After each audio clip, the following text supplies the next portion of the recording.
Well, this one's probably right up my wife's alley. Actually, this is perfect for my daughter. We're renovating her trailer right now, and we got to build her a shower. So this would be perfect for her. So thank you. She's going to want to wait until the shower's in. Yeah, you got to wait for users for a shower. But I would say this is just kind of like one of those hotel thing where you see your shampoo, your conditioner, and your body wash, which is very space saving.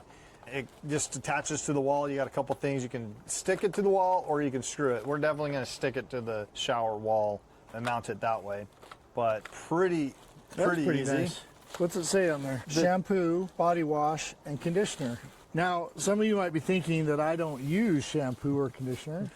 That's not true. Yeah. I never lost my hair. Gravity simply pulled it out my back. So, all right, that's pretty cool. This is perfect for what we're looking for, so thank you. How easily do those buttons press? Oh, that's not bad. Oh, there's some in it. You got it. Shampoo, use it. It'll grow your hair back. Guaranteed. Rogaine.